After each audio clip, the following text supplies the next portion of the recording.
todos. Nós vamos dar continuidade à nossa escola bíblica dominical da Igreja Batista do Brooklyn. Você que está em casa, você que está nos assistindo agora, nós vamos continuar dando suporte da palavra de Deus nesses momentos difíceis. Eu queria começar com uma oração antes. Senhor Deus, nós te agradecemos pela tua fidelidade, te agradecemos porque nada nos tem faltado. Te agradecemos, o Senhor nos instrui pela Tua palavra, o Senhor nos conforta, nos dá sabedoria. Pedimos que o Senhor esteja com todas as famílias que estão agora meditando nas Escrituras, que o Senhor abra o entendimento em nome de Jesus. Amém, Senhor. Hoje eu queria abordar o tema com vocês, oração, a chave da comunicação com Deus. Nós vamos apresentar o que a Escritura fala sobre oração. Nós vamos meditar diversas passagens. E eu queria inicialmente começar com o Salmo 142. Acompanhe comigo, Salmo 142, é um salmo pequeno.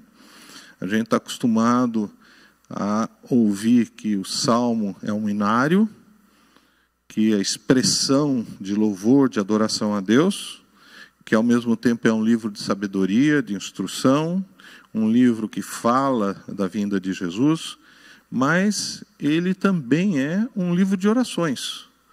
Um livro em que o salmista clama a Deus por um assunto particular. Salmo 142:1 começa assim: com a minha voz clamei ao Senhor, com minha voz supliquei ao Senhor. Clamor e súplica, princípios de oração. Derramei a minha queixa perante a tua face, expus-lhe a minha angústia. Quando o meu espírito estava angustiado em mim, então conheceste a minha vereda. No caminho em que eu andava, esconderam-me um laço. Olhei para a minha direita e vi, mas não havia quem me conhecesse. Refúgio me faltou. Ninguém cuidou da minha alma. A ti, ó Senhor, clamei, eu disse, tu és o meu refúgio e a minha porção na terra dos viventes. Atende ao meu clamor, porque estou muito abatido. Livra-me dos meus perseguidores, porque são mais fortes do que eu. Tira a minha alma da prisão, para que louve o teu nome. Os justos me rodearão, pois me fizeste bem. O salmista, nesse Salmo 142, ele clama com a sua voz, ele suplica ao Senhor, ele derrama uma queixa perante Deus, ele expõe a sua angústia, a sua necessidade, o seu sofrimento. A oração é falar com Deus. A oração é fazer um pedido ou agradecer a Deus. Por isso que, inclusive, alguns chamam que oração é uma forma de louvor. Por que orar?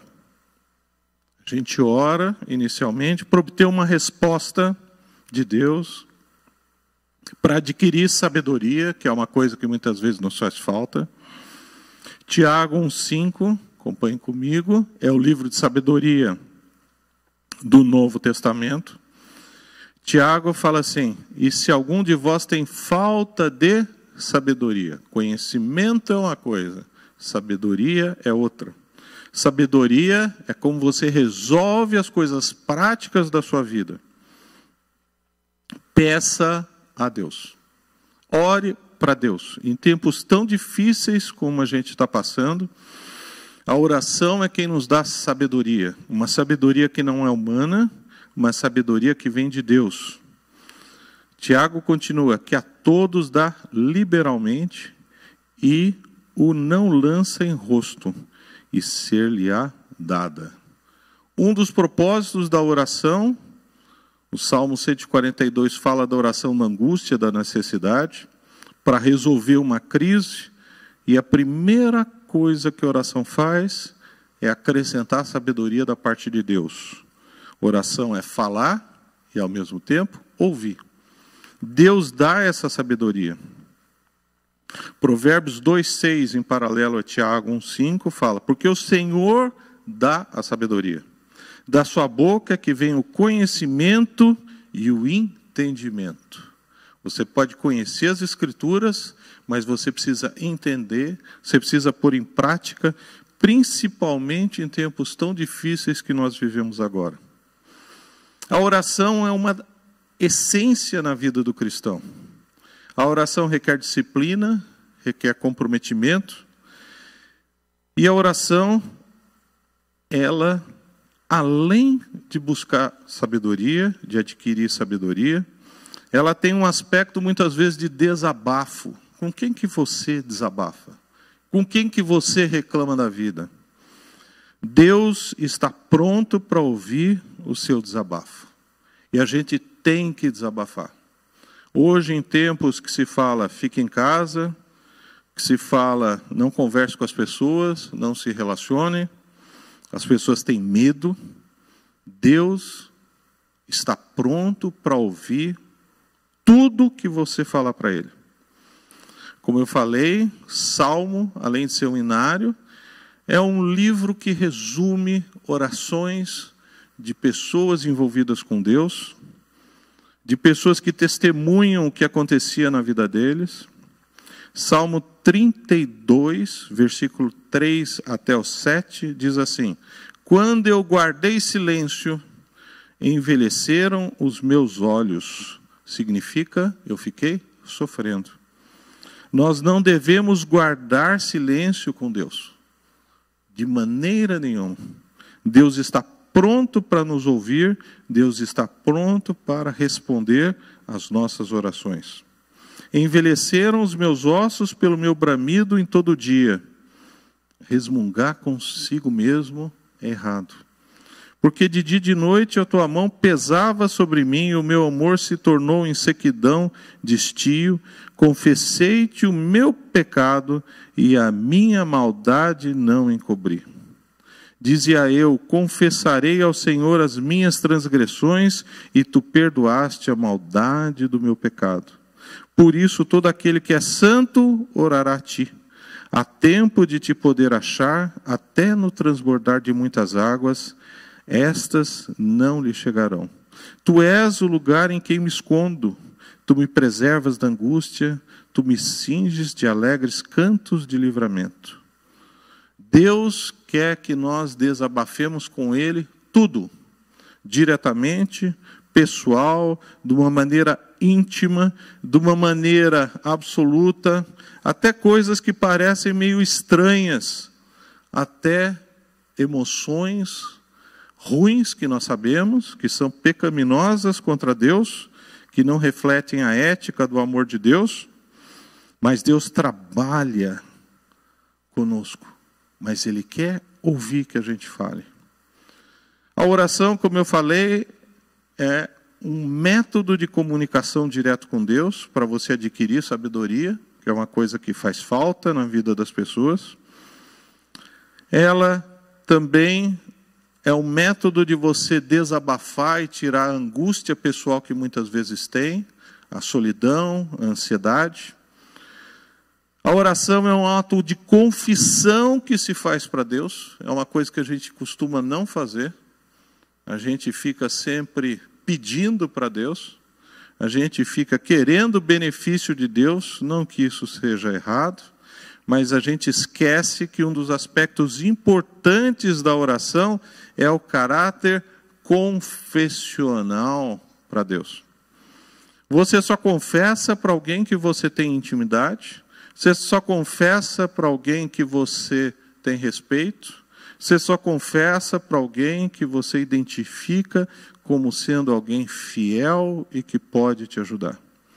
A oração, ela tem um caráter, ou deve ter um caráter confessional.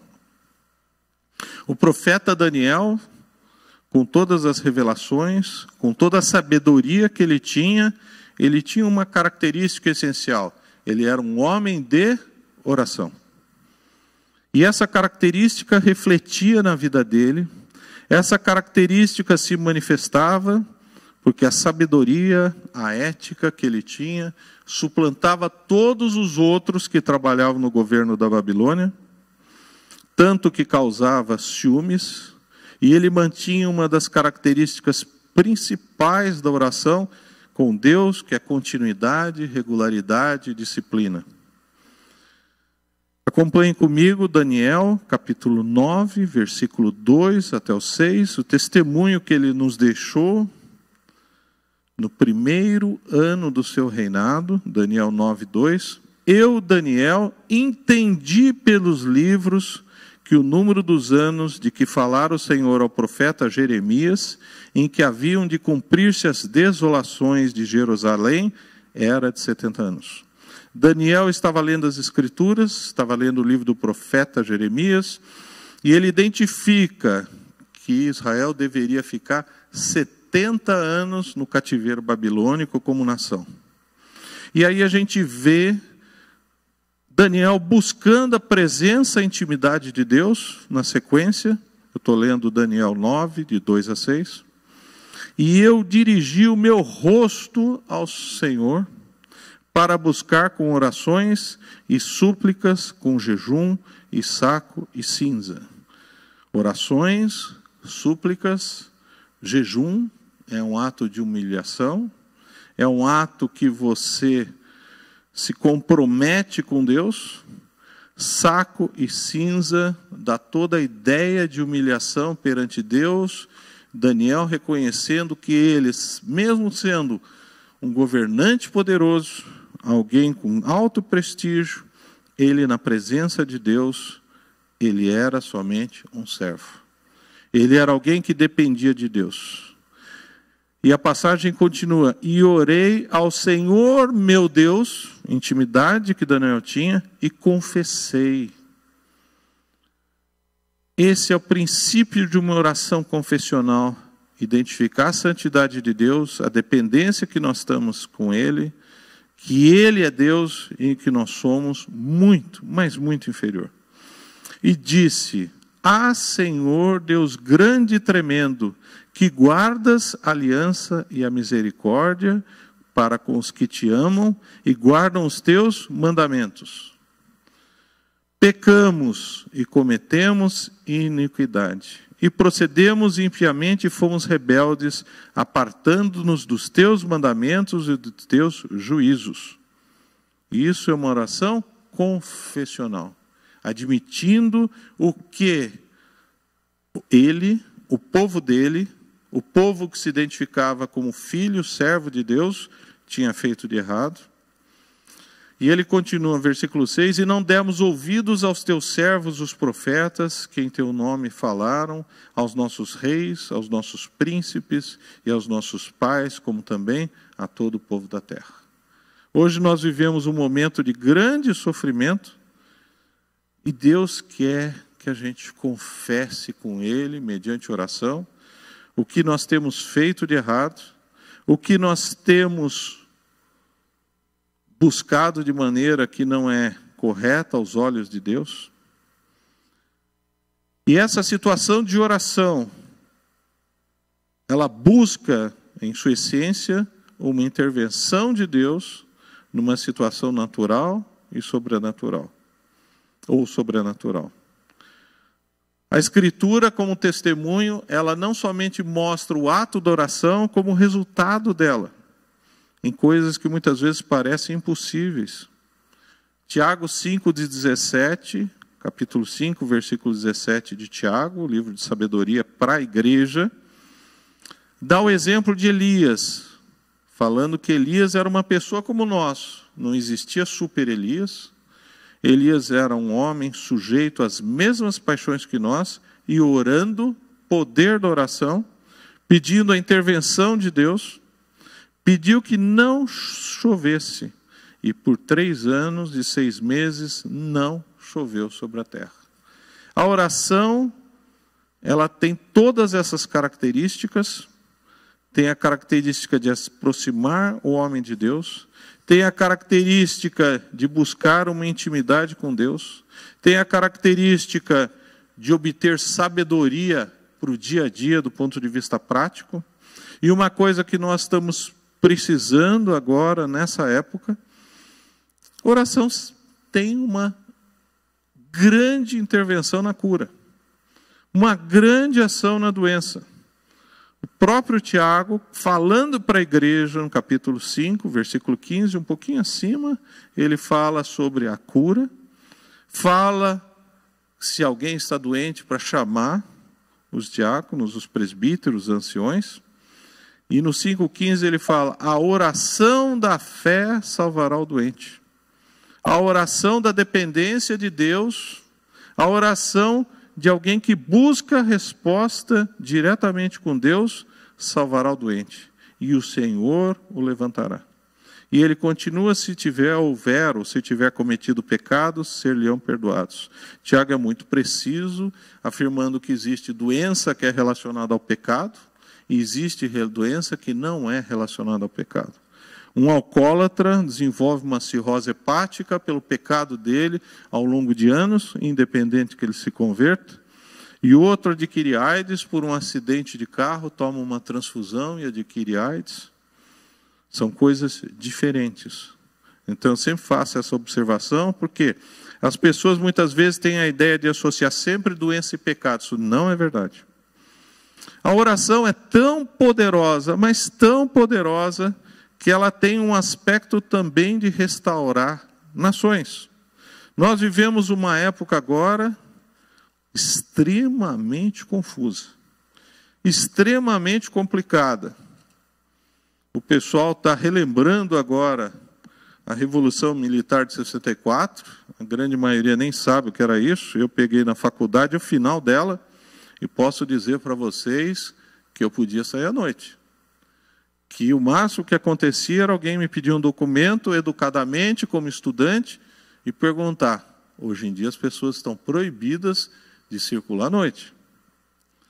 Hoje nós estamos vivendo uma perda da liberdade, uma restrição total, coisa que, se você conversar com os mais antigos, e infelizmente eu estou nesse grupo, eles vão falar que não existia no Brasil. Então, a nossa nação chora, a nossa nação sofre. A nossa nação, infelizmente, caminha para além de uma doença grave, uma doença que tem tirado a vida de muitos conhecidos, para uma grande crise moral, uma grande crise econômica, como nunca vista, como o Salmo 91:3 fala, uma crise perfeita, uma peste perniciosa, que é a tradução que a gente tem nas traduções mais tradicionais da Bíblia. E mais do que nunca a gente precisa de obter a restauração de uma nação.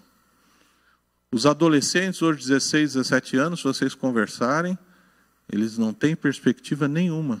Eles estão trancados há 1 ano. As crianças de 4, 5 anos estão tendo dificuldade de se alfabetizar.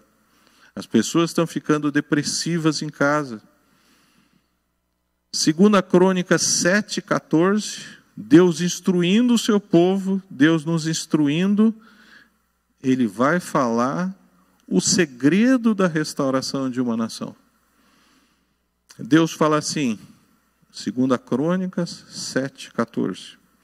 E se o meu povo que se chama pelo meu nome, nós somos cristãos, seguidores, imitadores de Cristo, se humilhar. Toda vez que a gente ora para Deus, nós nos humilhamos. Nós reconhecemos que existe um problema que nós não podemos resolver. Esse é o segredo da oração. Eu reconheço que eu preciso da intervenção de Deus. Se humilhar e orar.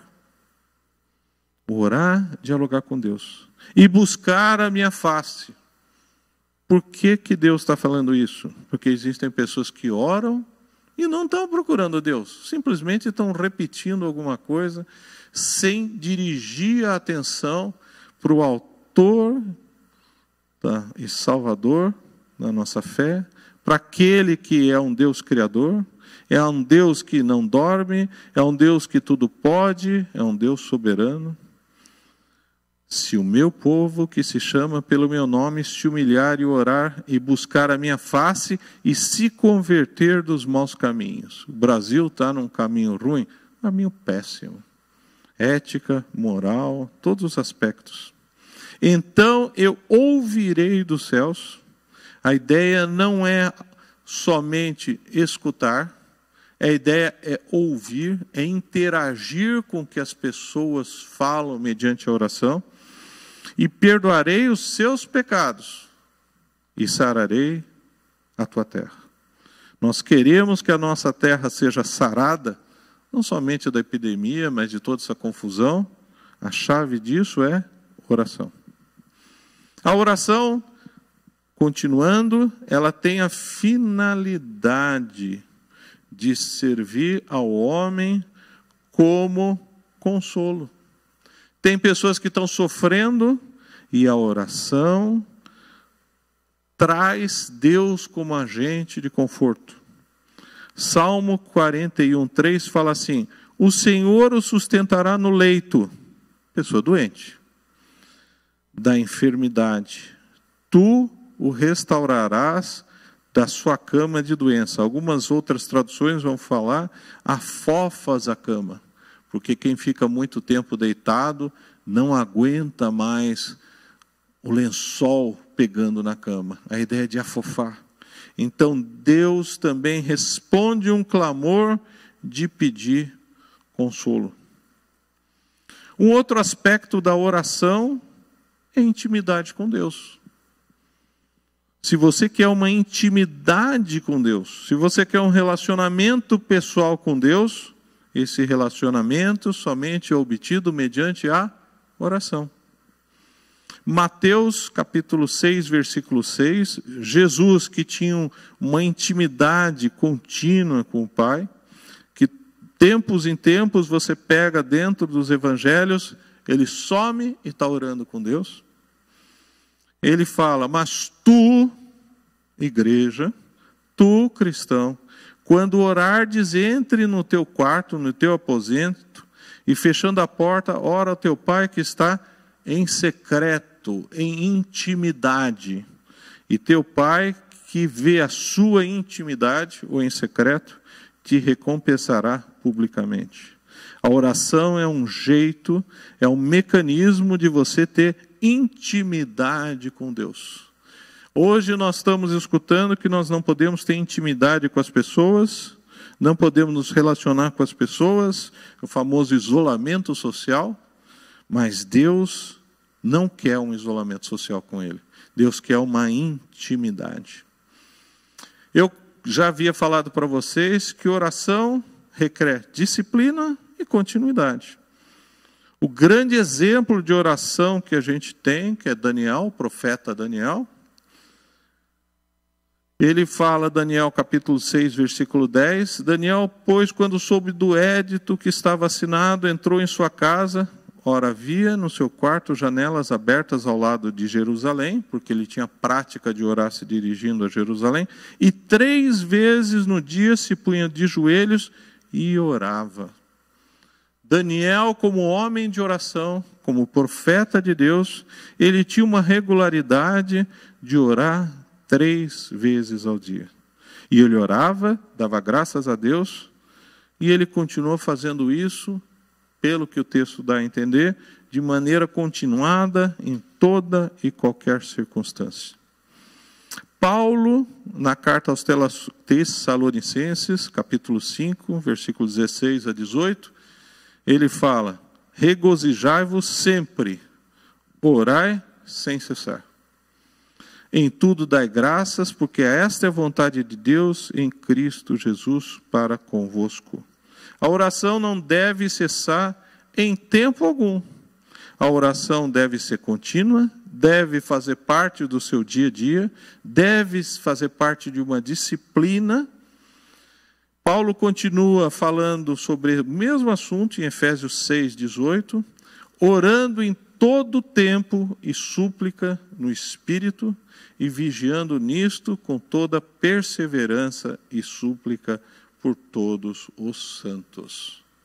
Quando ele fala súplica no Espírito, dá a entender que o Espírito Santo é quem transforma as nossas orações, que muitas vezes são até confusas, muitas vezes são indistintas, é Ele que leva essa mensagem a Deus. Continuando o último ponto da oração, oração é a vontade de Deus para as nossas vidas. Deus quer conversar com a gente. Deus quer o tempo inteiro falar conosco. Para tudo.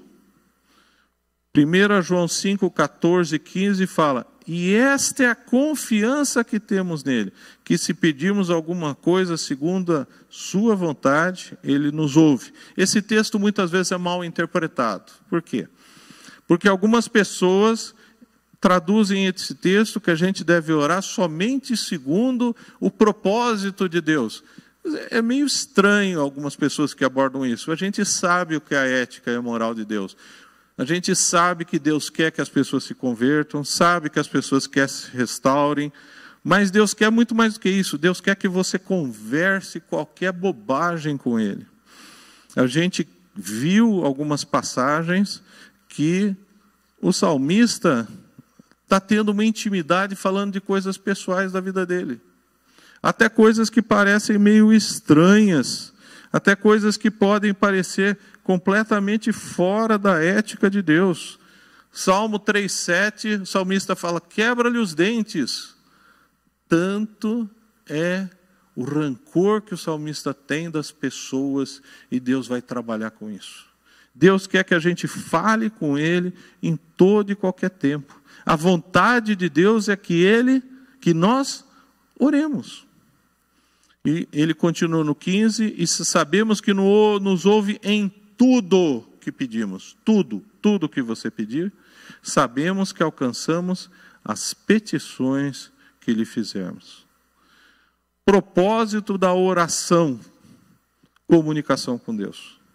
Propósito da oração: ação de Deus. Toda vez que você vai dialogar com Deus, Ele vai responder, Ele vai intervir na sua vida de maneira natural ou sobrenatural. Ele vai aumentar a sua intimidade com Ele. Então, oração é algo essencial. Jesus reforçou a importância da oração pelo seu testemunho pessoal, com uma oração continuada. Em todo o tempo do ministério, 3 anos e meio dele, ele orava. Eu queria deixar 2 passagens dos evangelhos quando Jesus fala sobre a oração, que a gente chama de oração do Pai Nosso, e que a gente acaba até não valorizando tanto quanto deveria. Mateus capítulo 6 e Lucas capítulo 11. Vamos primeiro para Mateus capítulo 6. Mateus capítulo 6, versículo 9 a 13. Ele se insere numa série de ensinamentos que Jesus começa no capítulo 5 e ele vai terminar no 7:29. Então, o contexto que Jesus vai falar sobre o princípio da oração é um contexto bem maior. Ele está agindo como mestre, falando sobre a lei, falando sobre toda a ética, moral, sabedoria do Antigo Testamento. Capítulo 5:1, a gente vê: e Jesus, vendo a multidão, subiu ao monte e, assentando-se, aproximaram deles os seus discípulos. Versículo 2, abrindo a sua boca, os ensinava, dizendo. E ele vai até o final do capítulo 7 e termina no 28, 7:28, e aconteceu que, concluindo Jesus esse discurso, a multidão se admirou da sua doutrina, do seu ensino, porque os ensinava como tendo autoridade, e não como os escribas que simplesmente repetiam o que estava escrito. Nesse contexto em que Jesus está ensinando aqueles que estão ouvindo a mensagem de salvação, ele como Deus, Salvador e Libertador, como 100% homem, 100% Deus, ele dá instrução sobre a oração no capítulo 6, versículo 9. Ele fala: portanto, vós orareis assim: Pai nosso que estais no céu, santificado seja o teu nome. Ele não quer que a gente decore, no sentido de ficar repetindo, porque no versículo 7 ele já falou, e orando não useis de vãs repetições, como os gentios que pensam que por muito falarem serão ouvidos. Então, de maneira nenhuma, a oração do Pai Nosso, ela é algo para ser repetida, mas é algo para ser entendida, para ser algo para ser colocado em prática como modelo.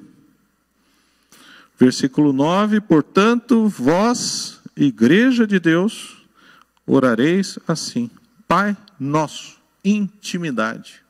Você pode e deve entrar na presença de Deus com a oração em intimidade.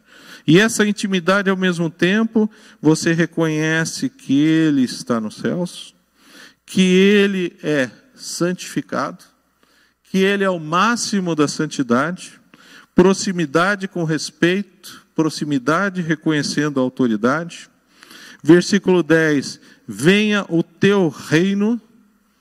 A ambição de todo cristão deve ser a perfeição do reino de Deus. Seja feita a tua vontade.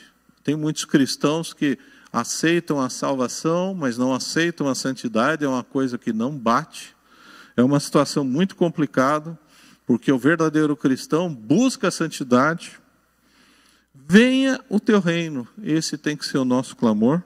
Seja feita a tua vontade. Toda a vontade de Deus deve ser buscada, assim na terra como no céu.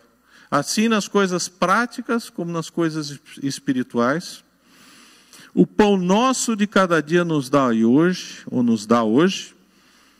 O que nós precisamos, que o Senhor nos dê. Ampliando, não é somente a comida, mas as nossas necessidades. Todas elas, necessidades materiais. Deus se preocupa também com as nossas necessidades materiais.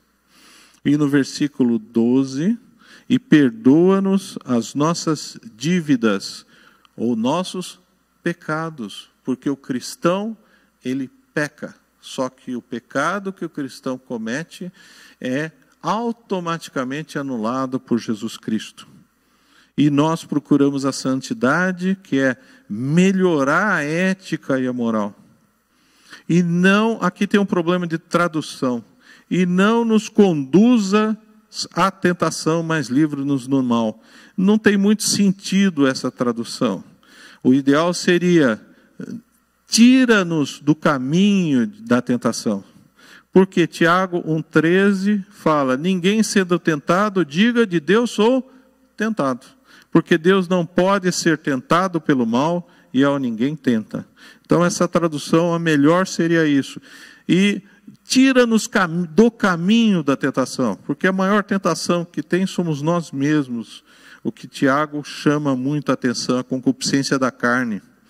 E ele termina com uma oração, porque teu é o reino e o poder e a glória para sempre.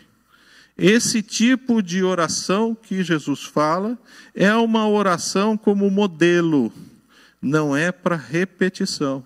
Reconhecer a soberania de Deus, reconhecer a necessidade que nós temos de Deus, reconhecer que Deus nos ouve, que nós temos intimidade com Ele, reconhecer que nós temos pecados e apresentar perante Ele, e também clamar pelas nossas necessidades imediatas.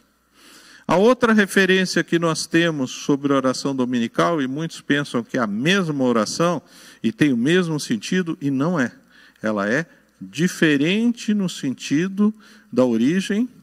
A gente viu que em Mateus capítulo 6, versículo 9 a 13, ela está literalmente inserida na mensagem de toda a reinterpretação do Antigo Testamento, e para toda a igreja, todos os discípulos, todos os seguidores. Quando a gente vai para Lucas 11, a gente tem um pouquinho diferente. É uma outra situação. Capítulo 11, versículo 1 de Lucas, começa assim. E aconteceu que, estando ele a orar num certo lugar, está falando de Jesus, porque Jesus orava muito. Quando acabou, lhe disse um dos seus discípulos: Senhor, ensina-nos a orar. Deus tem que ensinar-nos a orar? Tem sim. Deus transforma a vida da pessoa mediante a intimidade na oração, e a gente vê na prática pessoas que se propõem a orar ter um crescimento no tipo de diálogo com Deus. Eu não gosto de falar de nome de pessoas, porque tanto positivo como negativo, mas uma irmã, o ano passado, ela veio e veio confessar comigo: eu não sei orar. E eu falei assim: então, vamos pôr em prática, começa a orar. Hoje, eu posso dizer para vocês que a oração dela é uma oração que agrada muito a Deus. Não que as orações todas não agradem a Deus, mas a gente vê oração quando tem mais intimidade, espontaneidade, relevância perante a Deus, que não são orações decoradas, porque infelizmente tem pessoas que ficam preocupadas em decorar a oração. Então Deus dá uma progressão na capacidade de oração. E esse discípulo, que não tem nome, e Lucas é muito detalhista, se não tem nome aplicável a todos nós, ele disse: ensina-nos a orar. E esse próprio discípulo fala assim: como também João ensinou aos seus discípulos. Porque João também ensinou aos seus discípulos a orar, porque a gente tem dificuldade, nós temos carência de como oração. E Jesus responde: ele lhes disse: quando orardes, dizei: Pai nosso que estás no céu, santificado seja o teu nome, venha o teu reino, seja feita a tua vontade, assim na terra como no céu. Ele mantém a soberania de Deus, mantém a santidade de Deus, mantém que deve ser o anseio de todo cristão a ética e a moral do reino de Deus, mantém no capítulo 3, dá-nos cada dia o nosso pão cotidiano. A ideia é que Deus é aquele que supre todas as nossas necessidades. E o versículo 4, perdoa os nossos pecados, pois também nós perdoamos a qualquer que nos deve. E ele repete aquela tradução que eu falei que é errado: e não nos conduz à tentação, mas livra-nos do mal. Então são situações diferentes, mas esse modelo de oração, ela é essencial. Então, o que eu queria hoje que vocês meditassem: a oração é a chave de comunicação com Deus. É uma chave complexa, é uma chave essencial, é uma chave extremamente importante em tempos difíceis como nós vivemos. E eu queria terminar repetindo 2 Crônicas 7,14, que é algo muito prático para os dias atuais. E se o meu povo, que se chama pelo meu nome, se humilhar e orar e buscar a minha face e se converter dos seus maus caminhos, povo de Deus com mau caminho, está cheio, então eu ouvirei dos céus e perdoarei os seus pecados e, consequentemente, não tenho consequentemente, sararei a sua terra. Uma progressão. Vamos terminar em uma oração? Senhor Deus, nós te agradecemos pela tua palavra revelada, porque ela nos instrui, nos ensina. E nesse momento, Senhor, eu faço um clamor pelo nosso país, que está tão dividido, tão confuso, tão perturbado, Senhor, por uma enfermidade que não veio do Brasil, mas que tem prejudicado tudo. Nós pedimos que o Senhor tenha misericórdia, que o Senhor intervenha logo, Senhor, que esses óbitos parem, que essas políticas interrompam, que a liberdade, que é um dos aspectos mais importantes do homem, Senhor, seja restaurada, a liberdade pessoal, que as pessoas parem de sofrer em casa, que o Senhor limite a pobreza, que o Senhor limite a desgraça que está entrando, e faz a tua igreja, Senhor, um ponto de pregação, um ponto de bênção, que nós possamos amenizar o sofrimento tanto espiritual como material, de tantos que vão passar necessidade, e estão mesmo agora passando, Senhor. Eu peço isso em nome de Jesus. Amém, Senhor.